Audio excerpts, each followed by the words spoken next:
Hi guys, కామెంట్స్లలో చాలామంది doubts అడుగుతూ ఉన్నారు. సో నేను ముందు వీడియోలో ఓడి మ్యాండేటరీ ఆర్ నాట్ అనేది వీడియో చేయడం జరిగింది. సో మీరు ఒకసారి చూస్తే మీకు క్లియర్గా అర్థమవుతుందన్నమాట ఎందుకు ఇది మ్యాండేటరీ ఆర్ నాట్ అనేది. సో ఇంకా కామెంట్ సెషన్లో మీ డౌట్స్ విషయానికి వస్తే నాకు తెలిసిన ఇన్ఫర్మేషన్ మాత్రమే నేను ఇవ్వగలుగుతాను. అది 100% కరెక్ట్ అని మాత్రం నేను చెప్పలేను, ఎందుకంటే మీరు కూడా రీచెక్ చేసుకోండి. ఫస్ట్గా ఒకటి చూస్తే self attested or gazetted officer sign ఏది అవసరం అన్నారు. సో మనకు క్లియర్గా ఒక మెసేజ్ అనేది వచ్చిందండి, గెజిటెడ్ ఆఫీసర్ సైన్ అనేది కావాలి. వన్ సెట్ ఉంటే చాలండి. మీరు ఎన్ని పోస్టులు అప్లై చేస్తే అన్ని సెట్ల మీద చేపించాల్సిన అవసరం లేదు, ఒక సెట్ ఉంటే చాలు. అండ్ దట్టు అంత పర్టికులర్గా ఏమీ చూడట్లేదండి ఆ సైన్ అనేది. సో మీరు అంతగా వరి అవ్వాల్సిన అవసరం లేదు. అరే చేయించలేదే ఎట్లా ఏంటి అని మాత్రం భయపడగాకండి, అంత మ్యాండేటరీ అయితే ఏం కాదు. అంటే అడగడం అయితే అడుగుతున్నారు, గెజిటెడ్ ఆఫీసర్ సైన్ చేయించారనేసి. ఇన్ కేస్ మనకు టైం లేదు చేయించలేదన్నా కొంతమంది ఆఫీసర్స్ అయితే యాక్సెప్ట్ చేస్తున్నారు.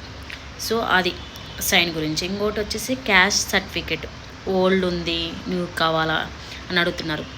క్యాస్ట్ సర్టిఫికేట్ అనేది మీరు అప్లికేషన్ చేసేటప్పుడే అప్లికేషన్ నెంబర్ పెట్టింటే కనుక తీసుకొని ఉంటుంది. ఇన్ కేస్ అది కనుక ఎలిజిబుల్ ఉండింటే, అంటే దాని యొక్క ఇయర్ అనేది ఎక్స్పైర్ కనుక అవ్వకుండా ఉంటే మీకు ఆటోమేటిక్గా మీరు ఆ నెంబర్ టైప్ చేయగానే మీ క్యాస్ట్ డీటెయిల్స్ అనేది అప్లికేషన్ చేసే టైంలోనే వచ్చి ఉంటుంది. సో దాన్ని బట్టి మీకు అది ఇంకా వ్యాలిడిటీ ఉందా లేదా అని తెలుసుకోవచ్చు. ఇన్ కేస్ ఓల్డ్ అయినా కానీ అంతగా ఏమి చూడట్లేదండి. ఓల్డ్ అంటే మరీ ఓల్డ్ది అయితే తీసుకెళ్ళద్దు, ఒక 2-3 years 5 years అట్లా. ఇంకా టెట్ మార్క్స్ టెట్ అప్లికేషన్ లేదు పోయింది ఇలా అంటున్నారు కదా. సో ఎవరికి కూడా ప్రజెంట్ ఉన్న సిచ్యువేషన్లో టెట్ అప్లికేషన్ అనేది ఎవరి దగ్గర లేదు. సో టెట్ మార్క్స్ అనేది మనము ఇప్పుడు వచ్చిన ఏపీడిఎస్ అఫీషియల్ వెబ్సైట్లో మనం డౌన్లోడ్ చేసుకోవచ్చు, లేదా స్క్రీన్ షాట్స్ అనేది తీసుకోండి, అవే జిరాక్స్ తీసుకోండి, అవి కూడా యాక్సెప్ట్ చేస్తున్నారు. నెక్స్ట్ వచ్చేసి స్టడీ సర్టిఫికేట్ అండి. మనకి నోటిఫికేషన్లోనే క్లియర్గా ఉంది, దట్ ఇక్కడ నేను పెట్టిన లిస్ట్లో కూడా 4th to 10th కంపల్సరీ మన దగ్గర స్టడీ సర్టిఫికేట్లు అనేది కంపల్సరీ ఉండాలండి, ఒరిజినల్ ఉండాలి. అలాగే దానికి జిరాక్స్ సెట్ కూడా ఉండాలి.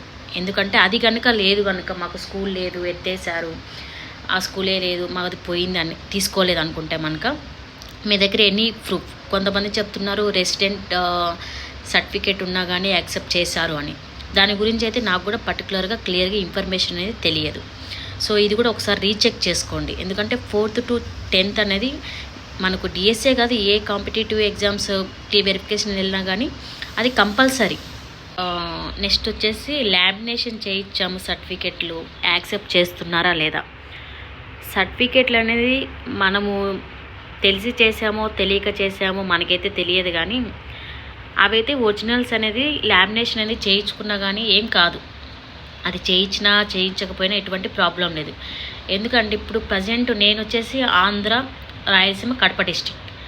సో ఇప్పుడు నాకు జరగలేదు, బట్ నా ఫ్రెండ్కు జరిగిందనమాట. ఎందుకంటే మా యూనివర్సిటీ ఇచ్చినటువంటి ఒరిజినల్ కాపీ ఎలా ఉందంటే అది లామినేషన్ చేయించలేదు కానీ కలర్ జిరాక్స్ ఉన్నట్టుంది.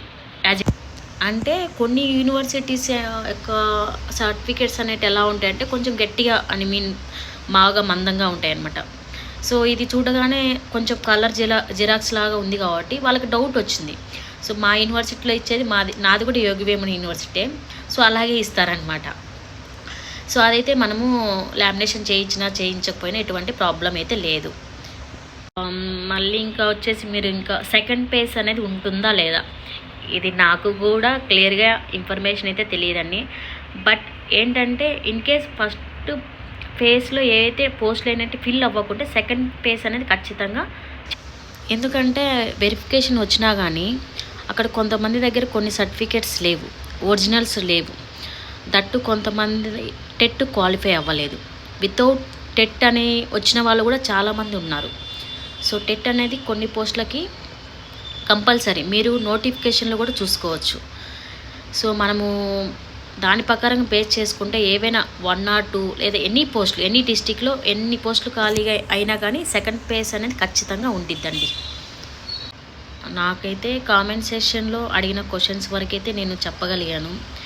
ఇంకా ఏవైనా ఉంటే కామెంట్ చేయండి, ట్రై చేస్తాను చెప్పడానికి. ఎందుకంటే రియల్ సినారియో వేరు, ఐ మీన్ ఊహల సినారియో వేరు, ఇమాజినేషన్ వేరనమాట. సో రియల్గా నాకైతే ఏదైతే జరిగిందో అది నేను మీతో చెప్తున్నాను. సో మీకు ఇది కరెక్టు, ఇది రాంగ్ అంటే కనుక కామెంట్ సెక్షన్లో చెప్పండి, నేను తీసుకుంటాను. నేను కూడా సరి చేసుకోవడానికి ట్రై చేస్తాను. ఓకేనా? ఇంకా ఏమైనా డౌట్స్ ఉంటే కనుక కామెంట్ సెక్షన్లో పిన్ చేయండి. నేను ట్రై చేస్తాను కామెంట్ సెక్షన్లోనే రిప్లై ఇవ్వడానికి.